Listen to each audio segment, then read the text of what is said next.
You're second rate. You're fake news. It's because you don't listen. That's what President Donald Trump told an NBC reporter outside the White House when she asked, Mr. President, are you going to war with Chicago? That's fake news. When you say that, darling, that's fake news. Well, why would you the Department of Defense? Listen, be quiet. Listen. You don't listen. You never listen. That's why you're second rate. We're not going to war. We're going to clean up our cities. We're going to clean them up so they don't kill 5 people every weekend. That's not war. That's common sense. Yeah, common sense. War is one thing. Common sense is something different. If you have 7, 8 people dying every weekend in Chicago, then we're going to go in and we're going to clean it up. This question was a response, by the way, or came after Donald Trump posted a very interesting meme about shy-pocalypse. He wrote, I love the smell of deportations in the morning. Chicago about to find out why it's called the Department of War. And this mixes a couple messages. There's, of course, the immigration message and ICE and Tom Homan and moving illegals out of the area. And then, of course, there's the message about Donald Trump using the military and the National Guard to do in Chicago what he did in D.C. And what he did in D.C. was actually, well, I mean, it worked. It worked. D.C. is one of the, as Donald Trump says, one of the safest places in the world right now. You have essentially a crime-free zone. I mean, here we are on a nice Sunday evening. If you'd like, it feels like Saturday, actually. If you like, you could go out and you could have dinner on me, but you wouldn't do that. But you could have dinner on me if you'd like. Go ahead. What else? Yeah, and look, at what we've got here is we've taken D.C. and we've cleaned it up, and we did it in a very quick way. And we've got problems in Chicago. Chicago, President Donald Trump told another reporter, is one of the most dangerous places in the world. Chicago is a very dangerous place, and we have a governor that doesn't care about crime. I guess we could solve Chicago very quickly, but we're going to make a decision as to where we go over the next day or two. When you look at what happened to D.C. in a short period of time, honestly, it's amazing. Yeah, and that's why all sights are on Chicago. And the meme that President Donald Trump posted about the shy-pocalypse and about Chicago trying to find out or about to find out why it's called the Department of War, well, that really sent the entire media into a tizzy. You know who's not in a tizzy? The people in Chicago. They're actually really excited about having crime reduced on their streets and the murder rate go down. They're actually really excited about President Donald Trump finally doing something because their governor and their mayor have ignored the problem and really exacerbated it for so long. Chicago and Boston with their city. Why? Let me ask you.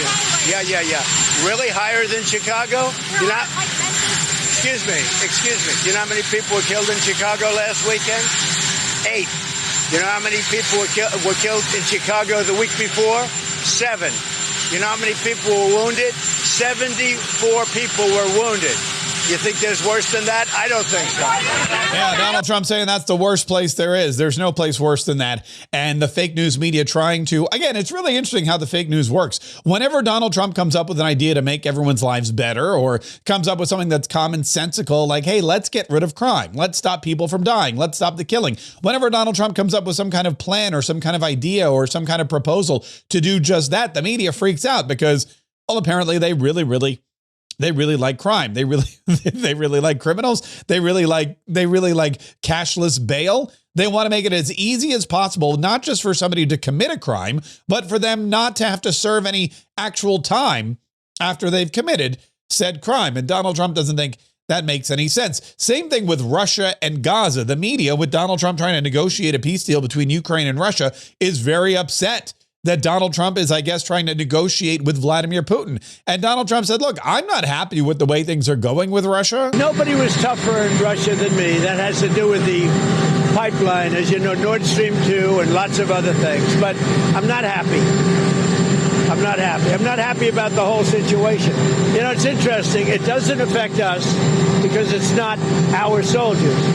But they're losing now. I used to tell you 5,000. They're losing 7,000 between Ukraine and Russia, 7,000 soldiers every single week. It's such a horrible waste of humanity. So, no, I am not thrilled with what's happening there, I will tell you. I think it's going to get settled. So I settled 7 wars. This, I would have said, would have been maybe the easiest one to settle of all. But with war, you never know what you're getting. But we're going to get it. I believe we're going to get it settled. But I am not happy with them. I'm not happy with anything having to do with that war. It's just such a waste of great humanity.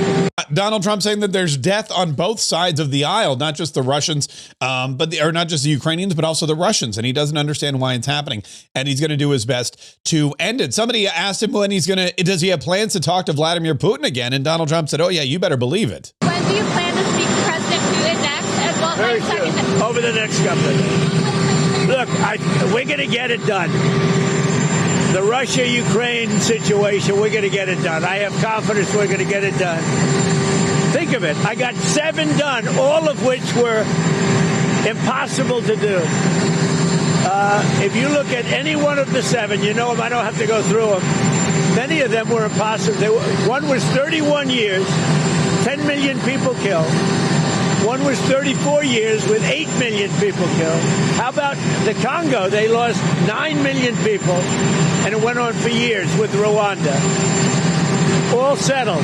Everybody happy. The one that I thought would have been, for me, the easiest, because of Putin, I thought that would have been, it's not turned out that way, but we're going to get it settled. Yeah, Donald Trump putting the blame, it seems like, on Vladimir Putin because he just seems like he's crazy and has no idea. No interest rather in ending this war. But there is a second phase though, and a reporter asked President Donald Trump, "Are you ready to take this to the next level? You say you're going to talk to Vladimir Putin. You say you're going to get it done, but is there something else you could be doing in the meantime?" And Donald Trump said 100%. Are you ready to move to the second phase of sanctions against Russia or punishing Putin? How was your call with the Prime Minister? Yeah, we're ready to go. We'll sanction Russia. We'll do whatever we can. We'll do what's necessary in order to make sure that the killing stops and that the war comes to an end and that there's peace through the region. There's also a deal in place on Gaza. In fact, President Donald Trump posted a very strong warning saying, look, this is it. You got one more chance. Israel has the deal in place. Gaza and Hamas have not yet accepted the deal. And that's it. If you don't do it, we're going to do, we're going to take matters into our own hands. I think we're going to have a deal on Gaza very soon. It's a hell of a problem. Again, it's a problem we want to solve for the Middle East, for Israel, for everybody. But it's a problem we're going to get done. So they have hostages. It could be a little bit less than 20 because they tend to die, right? They tend to die. Even though they're young people largely, they're dying. Young people don't die. Young people stay alive. But with this whole thing, they tend to die. But we have, let's say, 20 people, and we have about 38 bodies. Bodies, meaning bodies. Are you confident you can get them all released? Yeah, I think so. I think we're going to get them all. Yeah, Donald Trump posted on Truth Social, everyone wants the hostages home. Everyone wants this war to end. The Israelis have accepted my terms. It is about time for Hamas to accept as well. I have warned Hamas about the consequences of not accepting. This is my last warning. There will not be another one. Thank you for your attention to this matter. Donald J. Trump, President of the United States of America. So an open message to Hamas that the time has come for peace in the region.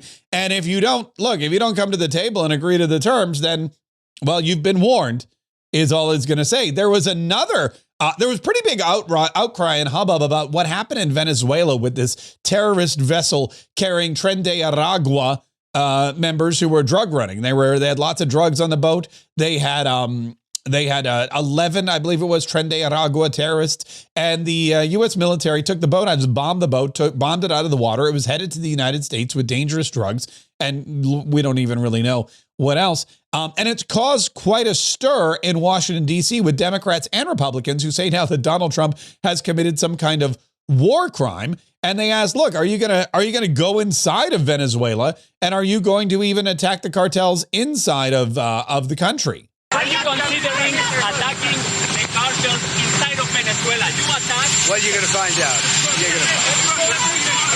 Yeah, that's another one of those, open, not an open threat, but that's just another warning. Look, here's the deal. You're going to find out what's going to happen with these cartels. The cartels in Venezuela are targeting the United States of America. The cartels in Venezuela, these Tren de Aragua members, they are terrorists. They've been designated terrorists. And as terrorist organizations who are looking to invade the United States of America and do harm to Americans, Donald Trump has every right and every responsibility to take care of them.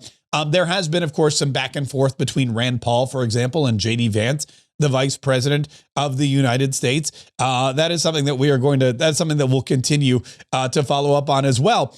Scott Bessent, by the way, the Treasury Secretary, was on Meet the Press with Kristen Welker. And I'm, again, not really sure if she doesn't have a staff of researchers or doesn't do any due diligence or just doesn't know anything, but she had some real trouble keeping up with Scott Bessent and the discussions about the Fed chair and the job numbers. Bottom line, Mr. Secretary, will the Fed chair set interest rates or will President Trump?